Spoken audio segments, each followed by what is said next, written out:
Hey guys, welcome back. It is your favorite Gimp with the Lip, and I'm finally here with Enemy Action Kharkov. Sorry if you hear some kids in the background. My neighbor kids are out playing, and I didn't want to wait any longer for this game, so I'm doing my intro regardless of that. Anyway, yes, it has taken me way too long to get to the table. I kept pushing off the game. Like, I wanted to make sure I had enough time to cover it properly and dedicate just some quality time to this. And I again have to say thank you to John, because John was nice enough to send this to me. He is an awesome guy, and he knew that I had been pining for this for a hot minute. So I finally said, screw it to everything else. I'm pulling it to the table. So it's there. We're jumping on it.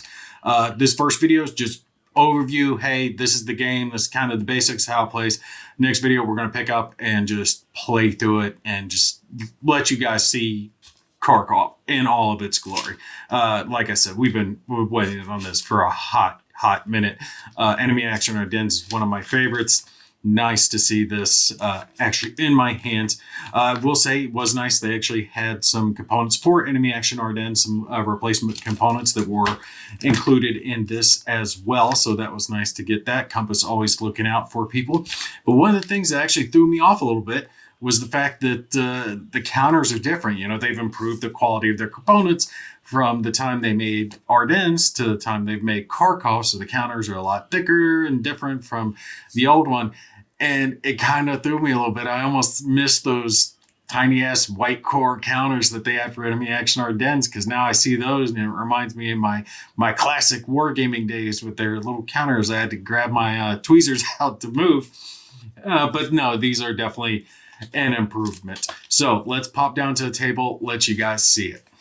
And yes, we are down to the table. We are here. Finally, it's here. It's on the table. It's taken me too damn long. It's Enemy Action Kharkov. If you don't know, if you haven't watched some of my previous videos, which you should have if you're on this channel, Enemy Action Ardennes is one of my absolute favorites. It's been in my top games for solitaire games for a very, very, very long time. And this is the sequel. It's finally on my table, which I do have to say that kind of Compass sent it to me. It actually came from John Krantz, which John, I really do appreciate. He was nice enough to send this my way because he knew I had been pining for it for a while. And I do have to apologize. It's taken me a little while to get it to the table. And that's because I kept telling myself, all right, I want to get everything out of the way so I can have this on the table for a little while and not have to worry about replacing it with something else. So I want my time with it. And I was like, okay, I'll get this one. I'll get this one. Tried to get everything out of the way, and I just could never get caught up because there was always one thing or another to get done. And I was like, you know what? Everything else is going to wait. I'm not pushing this one back any further. It's going on the table, and it is here now. All right, so this video itself is just going to be a quick overview of the game, and then we're going to start proper in the next video with the gameplay itself. All right, so what we're looking at here is some of the components, because this game, like its predecessor, is multiple games in one. All right, so you got a couple of different ways. You can play it solitaire, or you can play it competitively if you want to do it that way. I love the solitaire component. I think it's one of the greatest systems of solitaire gameplay that has ever been developed. Now, it's deep though. It's complex. This is not a cakewalk. This is not beer and pretzels type gameplay. You're going to have to dedicate some time to this one. But one of the first things that I noticed when I was getting all this set up is that they have done everything that they could to make it as easy as possible to get going with this game.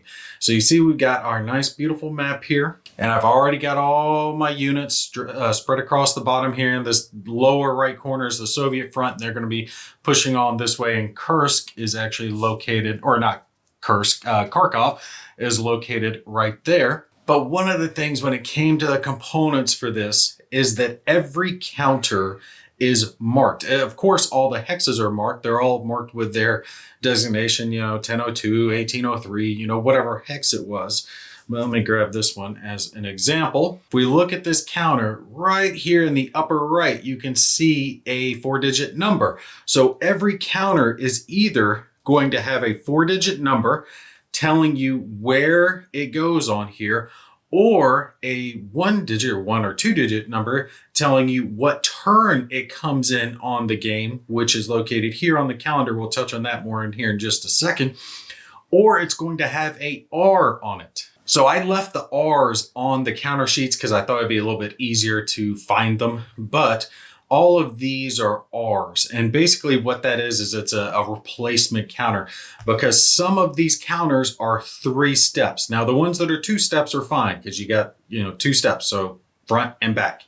But the ones that are 3 steps have 2 counters. So if one of them that is a 3-step takes a step loss, then you're going to replace it with the R counter. So you have to make sure you keep track of these counters specifically. I figured, they've got them in order. I can refer back to the counter sheet very easily during the course of gameplay. Now that I can only do for the first time I play the game. After that, you'll just have to have them in baggies or a counter tray by color to go with it. But really, really simple to get yourself set up, because I literally walked right down the counter sheet. If it had a 4-digit number, it went on the map. If it had a 1 or 2-digit number, it went on the calendar. If it had an R, it stayed right there on the counter sheet. Freaking simple. There were 4 counters that were special that had an asterisk, and they just went into the reserve box. Other than that, man, the thing was just easy. As far as the rest of the components go, we do have a few different maps that come with the game, but they're all the same map. They're just set up in different ways. This is the Solitaire map for the game. Like I said, there's the solo map, and then there's the competitive map for the game. I think most people are going to be getting this game for the solitaire play. Not that the competitive play is bad. I wouldn't know. I haven't played it that way. But the solitaire play is just so good. It is a paper map, though. If you do use plexiglass, you will have to use your plexiglass with it. Fortunately, I can't do that most of the time when I'm filming because I do have overhead light and it'll cause reflection. So it is what it is. Okay, so like I said, we're doing an overview on this, so I'm only going to touch on a few more of the components because most of it you're going to see as we get into the gameplay, especially the playing pieces, because we're going to spend most of our time over there. But to give you the heads up, what's going on over here. First, you've got your counters for your combat. Now, this is the key thing that really just stokes me when it comes to this game, and you're going to see it when we get into the gameplay. And that's the fact that there is no dice combat. You're not looking at a combat results table. It's the amount of chits that you're going to draw. It's all about the draw in this game. And you can see and find a good counter. One like this. It's going to tell you certain conditions. Like this is city or attack, not supported, blah, blah, blah, whatever it is. And it'll tell you what happens to the attacker and what happens to the defender. There are 2 sides to the counter. If both sides are applicable, then you're going to go with the side that has a P. Like I said, there are 60 of these, and they included 2 sets because you're going to be drawing these counters all the time. Obviously, both sets are different colors, so make sure you keep them separated because it is very important when it comes to this game that they are not combined. You have 60 chits in here that you're going to be drawing from and then shuffling back and forth in and out of whatever draw cup you're using. But in essence, what this does is it gives you like a 60-sided die. Right? So when you do combat, you're going to be drawing these out to get those random conditions, but you can affect the gameplay, right? By making sure you have combined arms, infantry with mechanized or armor, or, making sure you're attacking in good defensible positions, or if you've got air support, if you've got an artillery support supporting your attack, whatever the case is, the choices that you make in combat are going to be reflected into these chits. Because as you draw them, if you meet certain conditions, then that means that your opponent, your defender, attacker, whichever side you're on, are going to be taking more losses and you'll take less losses. Think about any other combat game that you play that operates off a die system. There's always usually some type of modifier when it comes to the roll. When you're rolling a D6, 2D6, D10, whatever it is, you have to add 1, subtract 1. If it's in forest or if you're in clear terrain or if you have airs, whatever those modifiers are, that's all broke down into this. So now it's just about the chits that you're drawing. Does it meet the condition? Yep, boom, you're good. And then there is variability because you have a chance to kind of push your attack. There's going to be a minimum amount of the chits that you have to draw for an attack, but then you can have the ability to draw more of those. And then that choice is left up to you. Hey, how many more of these do I want to pull? Because things can go bad. The chit can be pulled wrong, and all of a sudden your attack that you're winning, it turns against you. So that choice is left in your hand. You kind of want to push that attack, try to get some extra damage in, or do you think you've done enough? We're just going to hold with the minimum amount of chits drawn. You guys will see that when we get into gameplay itself. One of the most innovative systems I've ever seen. I do suggest, and I have seen this suggested previously before. Derek was actually the one that I saw in his video talking about this game. But the gist is use a die as you're drawing the chits out, because you are going to have the minimum amount of chits that you have to draw, and then a maximum amount that you can draw up to. I do find it easier to have a couple of dice set out so I can keep track and not lose track in my mind of how many chits I have to and how many chits I can draw. So set those dice out. You're not rolling them, but helps you keep track of what your numbers are as you're doing this. So here is kind of the engine of the game, if you will think about it that way.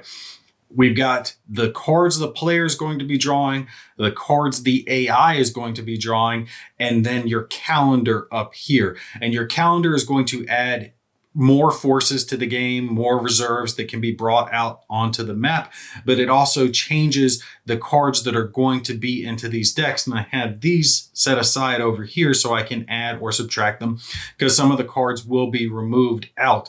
And this is listed down on all of these different days. There are multiple scenarios you can play. Some are shorter, 1 or 2 turns, some a little bit medium, like 6 turns, or you can do obviously the whole campaign game.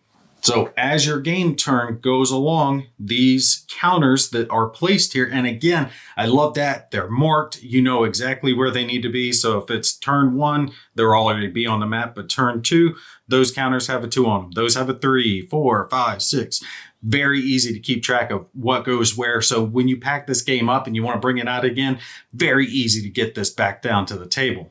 So when it comes to the player, right, the Soviet, since it's the Soviet is the one controlled by the player here, German is controlled by the AI, things like your supplemental cards are going to be listed down, how many you're going to be getting here on the calendar. Now, what I mean when I say supplemental is you have primary cards like these, they say primary. So each one of your turns, you're going to have all of these cards available to you. But as the course of the game goes on, you're going to have supplemental cards. These are going to be added and or subtracted from your deck. And you can see they've got a nice little chart here that kind of shows you the flow of how the cards are going to be moving around. Again, there are extra cards that will come into play later on. But as you play these cards, some will get added to your deck.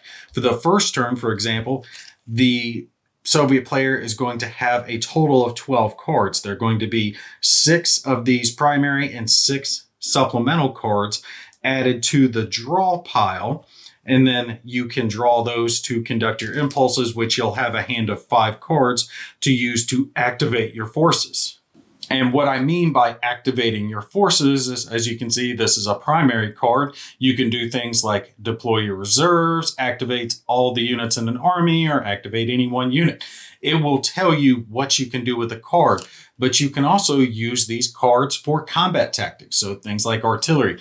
So you might play a card to cause combat to kick off, and then you'll play another card to do some type of combat tactic. And you can see this has all the different armies down on it, and you will float with your impulses, activating this front, this army, that army.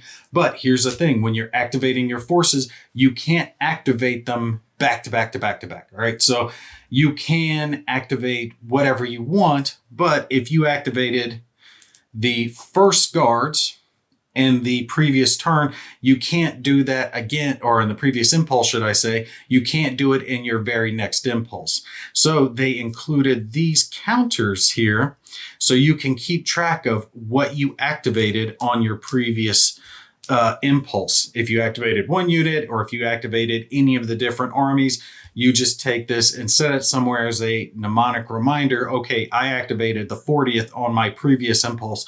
I can't activate them on my following impulse.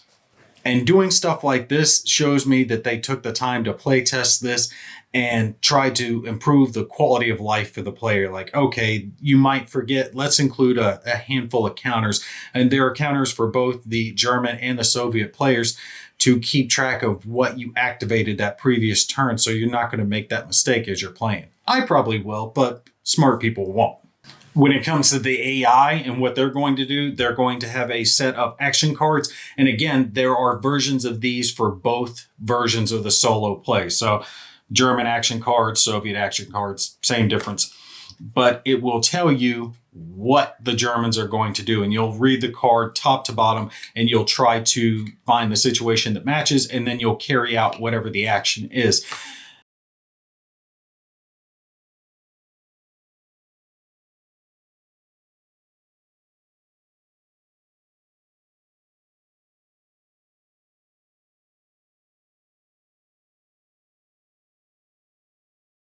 If the card just isn't applicable to it, you'll draw another card, put them in your discard. And if this deck runs out, you just simply shuffle it and continue drawing out until you run out of your cards. When you run out of your cards, then the round is over.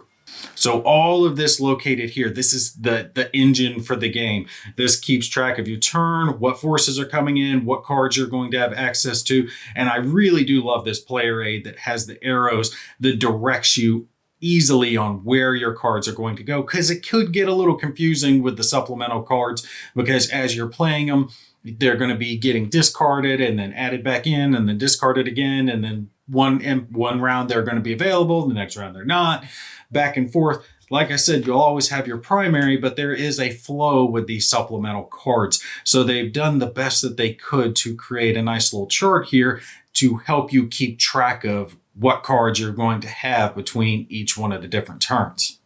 And just one last thing to show you guys before we get started in here, there are a couple other player aids that are going to be used during the game. There is one that shows your terrain effects chart. It is located on the map, but I do like that it is a player aid as well. And to combine it, they have on the backside, this is the solo version of Enemy Action Kharkov for the German side. Right, so same thing on the back of the Soviet player aid that has their supplemental cards is the terrain effects chart. So I like how they did that. That's nice. And then just a couple of player aids showing you the flow of combat, movements, the AI, all that good stuff. So you guys will see that when we get into play. All right, but that's everything you need to see for us to get started. We're going to go ahead and cut the video here. And like I said, we're going to pick up the next one. We're going to start this battle and we're going to push into Kharkov a bit. Yeah, I'm a little choked up here because I've been excited and I've been driving myself nuts because I was like, I got to get one thing done. I got to get this done. I got to get this done so I could get this game to the table. And it took me too damn long. So I was like, screw it. I don't care. Everything else can wait. We're kicking off with this. This is going to be on my table for a while. I'm going to have some fun with it because I've been looking forward to this one for a hot minute. All right, but if you got any comments, questions, concerns, anything, feel free to put it down below. Make sure to hit that subscribe button. And also pop over to Instagram because I do have an account there now as well. So check it out for upcoming videos, pictures, games, all the other cool stuff that I got working on. I am posting over to Instagram as well. All right, that's going to be it for me for this one. You guys take care. I will see you in the next one.